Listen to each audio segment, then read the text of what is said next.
नमो विष्णुपादाय कृष्णपृष्ठाय भूतले श्रीमते भक्तिवेदांत स्वामिनिति नामिने नमस्ते सारस्वते देवे गौरवाणी प्रचारिणे निर्विशेष शून्यवादी पाश्चात्य देशकारिणे जय श्री कृष्ण चैतन्य प्रभु नित्यानंद श्री अद्वैत गदाधर श्रीवासादि गौर भक्त वृंदा हरे कृष्णा कृष्ण कृष्ण हरे हरे हरे राम राम राम हरे हरे हरे कृष्णा कृष्ण कृष्ण हरे हरे हरे राम राम राम हरे हरे। तो कल हमने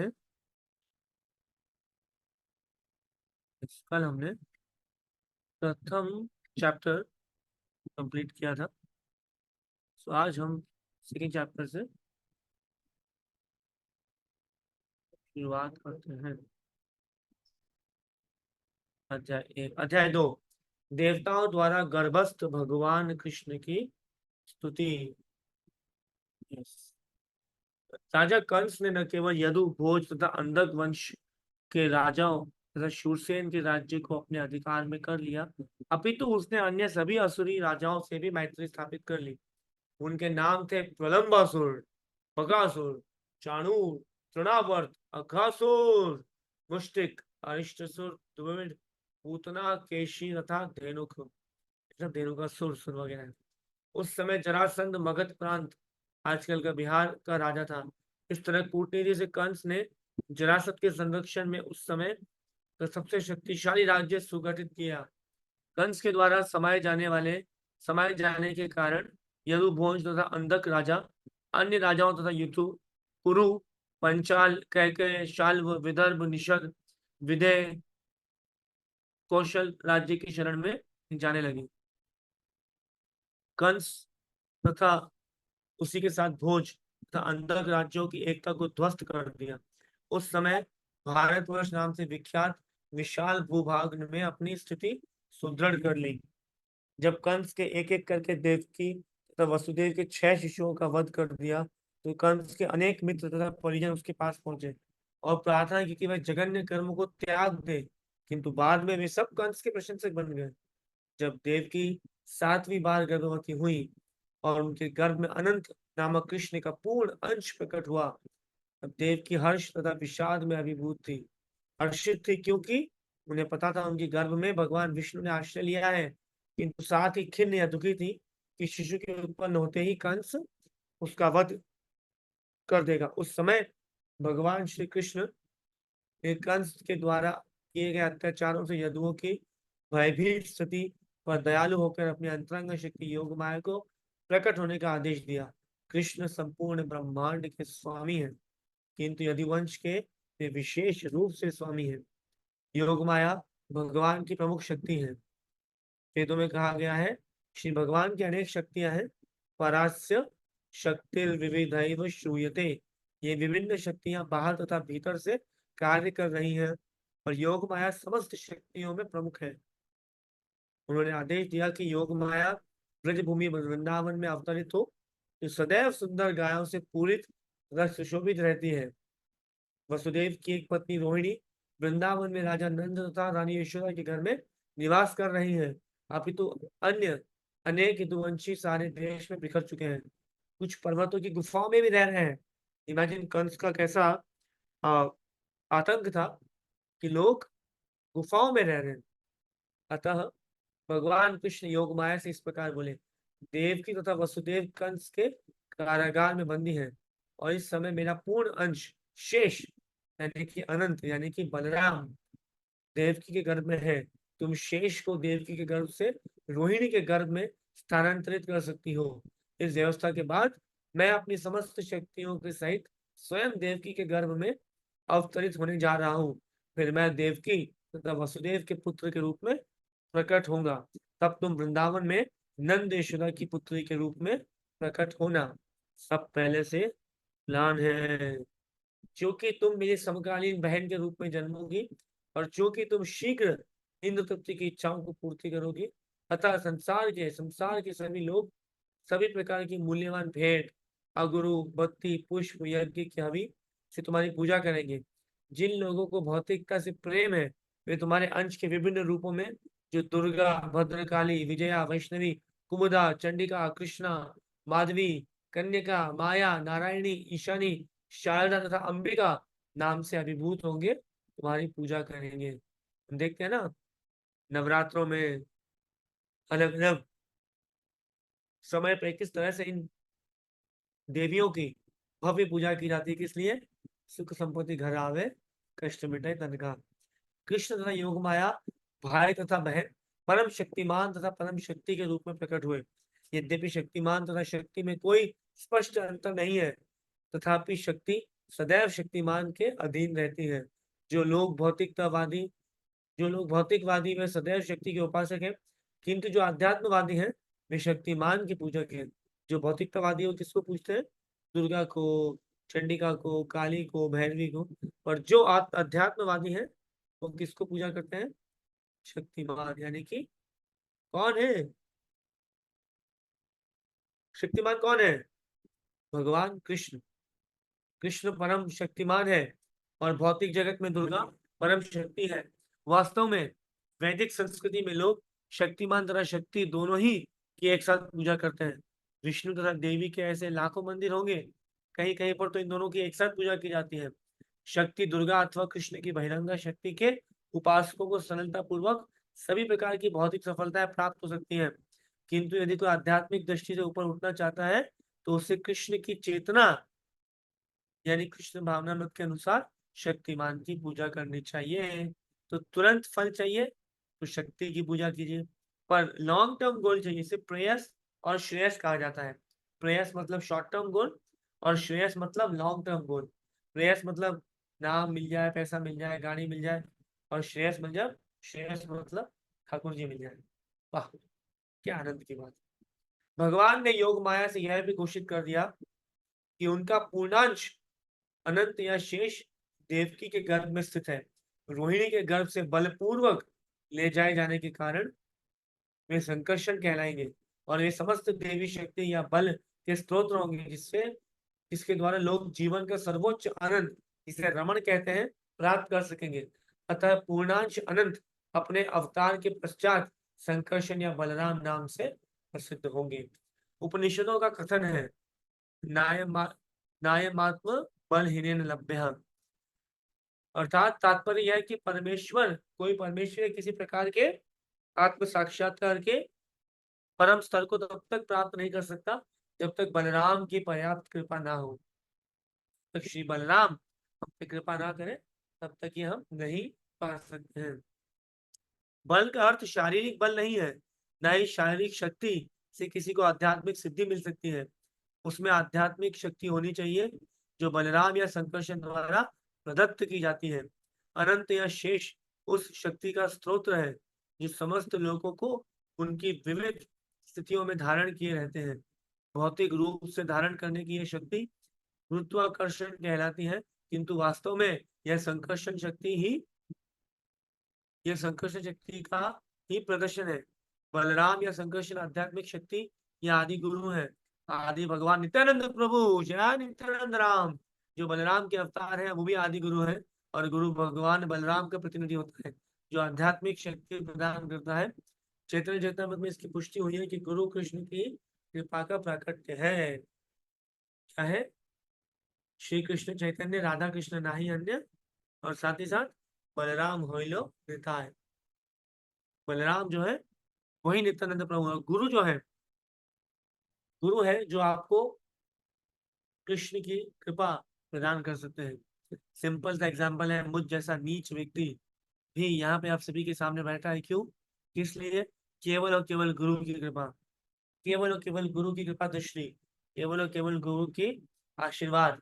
और आज आप सभी के साथ more than 300 plus 390 stars Krishna बंधु के साथ हम कृष्णा बुक की रीडिंग कर रहे हैं। जब भगवान ने योग माया को इस तरह आदेश दिया तो उसने उनकी प्रदक्षिणा की, और तब उनकी आज्ञा अनुसार वह इस भौतिक जगत में प्रकट हुई। जब भगवान की परम शक्ति योग माया ने शेष को देवकी के गर्भ से रोहिणी के गर्भ में स्थानांतरित किया तो वे दोनों योग माया के वश में थी, जिसे योग निद्रा कहा जाता है। जब ऐसा हो चुका था तो लोगों ने समझा कि देवकी का सातवां गर्भ विनष्ट हो गया है। इस तरह यद्यपि बलराम देवकी के पुत्र के रूप में अवतरित हुए, किंतु रोहिणी के गर्भ में स्थानांतरित करे जाने के कारण रोहिणी सुता भी कहलाए। रोहिणी सुता मतलब रोहिणी के पुत्र। इस व्यवस्था के बाद अपने निष्काम भक्तों की रक्षा करने के लिए सदैव तत्पर रहने वाले भगवान श्री कृष्ण ने अपनी पूर्ण अचिंत्य शक्तियों सहित संपूर्ण सृष्टि के स्वामी के रूप में वसुदेव के मन में प्रवेश किया।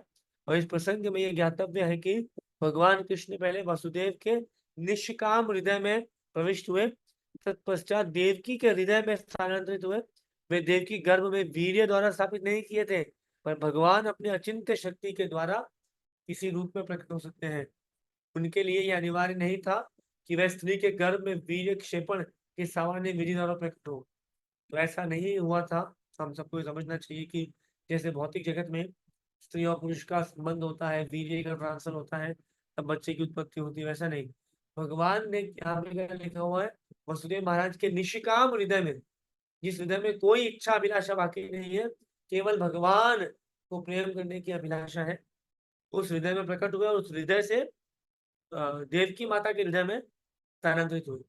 जब वसुदेव भगवान को अपने हृदय में धारण किए हुए थे, जब वसुदेव भगवान को अपने हृदय में धारण किए हुए थे, तो वे उस दैदीप्यमान सूर्य की भांति लग रहे थे, जिसकी प्रखर किरणें सदा असह्य होती है और सामान्य जनों को झुलसाने वाली होती है।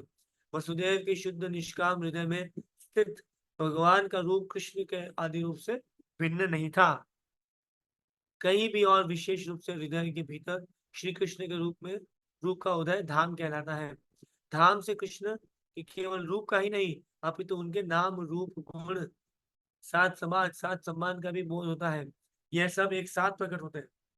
क्या समझे कि जब वसुदेव महाराज के निष्काम हृदय में कृष्ण भगवान कृष्ण प्रकट हुए, तो बहुत ज्यादा उज्जवल लग रहे थे। He was looking very very effulgent, he was looking very fair very bright, वो भी बिना फेयर लवली लगाए। He was looking so much bright, या सो कॉल्ड दुनिया की क्रीम लगाए। और उनसे क्या होता है, जो धाम, धाम से क्या हुआ, धाम से क्या हुआ चौवन, धाम से नाम रूप गुण लीला साथ सम्मान का भी बोध होता है। सो देन इस प्रकार भगवान शाश्वत रूप में अपनी पूर्ण शक्तियों समेत वसुदेव के मन से देवकी के मन में उस तरह स्थानांतरित हुआ, जैसे अस्त होने के बाद सूर्य की किरणें पूर्व में उदय होने वाले पूर्ण चंद्रमा में चली जाती है। ऐसा नहीं है कि सूर्योदय मर जाता है, फिर चंद्रोदय होता है, फिर चंद्रमा मर जाता है, तब सूर्योदय होता है। It is cyclic succession. कभी कभी आप देखते होंगे कि सुबह 8 बजे 9 बजे भी आपको चंद्रमा दिखेगा, बट क्योंकि सूर्य की रोशनी इतनी है कि वो ढंग से दिख नहीं पाता। Right? भगवान कृष्ण वसुदेव के शरीर से देवकी के शरीर में प्रविष्ट हुए, सामान्य जीव की परिस्थितियों से परे थे। क्योंकि चूंकि कृष्ण वहां थे, अतः हमें समझना चाहिए कि उनके सारे पूर्ण अंश, यदि नारायण, सभी अवतार, नरसिंह वरा इत्यादि एक्सेट्रा एक्सेट्रा, वो सब भी उनके साथ साथ थे, और उन पर जगत की परिस्थितियां काम नहीं कर सकती थी। इसी प्रकार देवकी उन्हें भगवान का वास स्थान बन गई, जो अद्वितीय और सारी सृष्टि के कारण है। यद्यपि भीतर रहने के कारण वे शमित अग्नि या दुर दुरुपयुक्त विद्या की भांति दिखाई पड़ रही, क्या क्योंकि वो काफी टाइम से जेल में बंद थी, खाना पीना भी इतना ठीक नहीं था, तो वो डल हो गई थी बेसिकली। तो जब अग्नि किसी पात्र में रखी जाती है या बंद घड़े में रखी जाती है, तो अग्नि की प्रकाशमान किरणें नहीं दिखती। इसी प्रकार से वे दुरुपयोग ज्ञान, जिसे सामान्य जनता को लाभ नहीं पहुंचता, प्रशंसित नहीं होता। अब जैसे मैं बताऊं कि अरे ये फिल्म फेयर मैगजीन आया है, चलो चलो दीपाली माता जी चलो गौरव प्रभु पढ़ते हैं, तो क्या ही हो जाएगा ऊपर। इसलिए वो सब में टाइम वेस्ट करने का बिल्कुल भी जरूरत नहीं है। इसी प्रकार देवकी कंस के महल के कारागार की दीवारों के भीतर रखी गई थी, जिससे कोई भी उसके दिव्य सौंदर्य को देख नहीं सकता था, जो उनके गर्भ में भगवान के आने का अत्यंत तो उत्पन्न हुआ था, भगवान के आने से उत्पन्न हुआ था।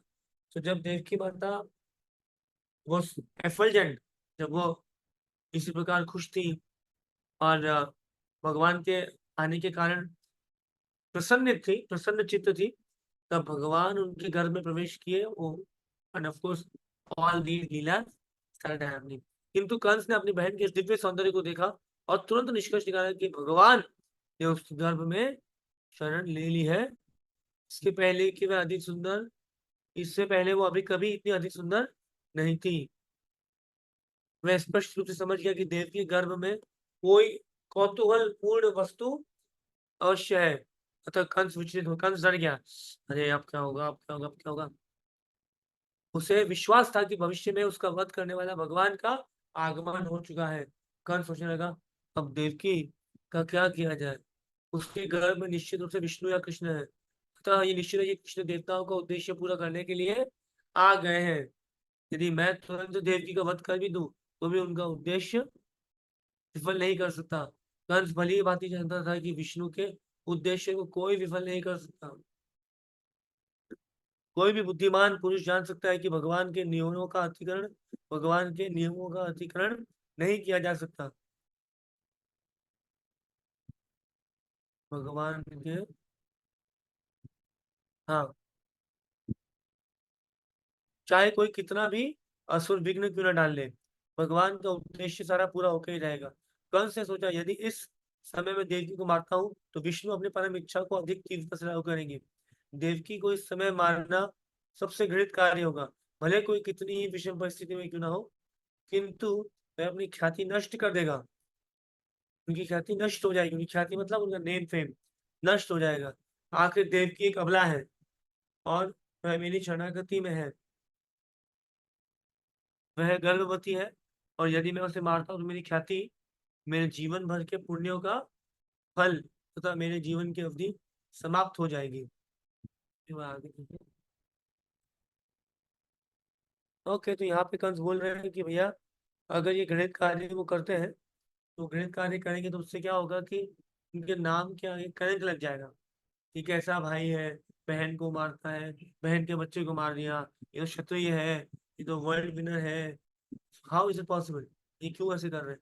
इसलिए अपनी रेपुटेशन बचाने के लिए उन्होंने देवकी को मारा नहीं। और उसके बाद, चलो उसके बाद लास्ट पैराग्राफ पढ़ लेते हैं। उसने आगे भी विचार किया कि जो व्यक्ति अत्यधिक क्रूर होता है उसे वह इस जीवन काल में मृत तुल्य हो जाता है। क्रूर पुरुष अपने जीवन काल में किसी को प्रिय नहीं होता है। क्या आप बात कर रहे हैं, कितना सिंपल आप बता रही कि क्रूर पुरुष जो है, इसीलिए जब हम कई बार बताते हैं ना कि we should deal with humanity, we should deal with things the way it will be understood to the devotees, not that कि बोल के निकल गए। क्योंकि क्रूर व्यक्ति किसी को भी पसंद नहीं है। अपनी देहात्म बुद्धि के कारण मनुष्य का पतन होता है और नरक के गहनतम भाग में धकेल दिया जाता है। कंस ने उस समय देवकी के वध के पक्ष और विपक्ष पर इस प्रकार से विचार विमर्श किया।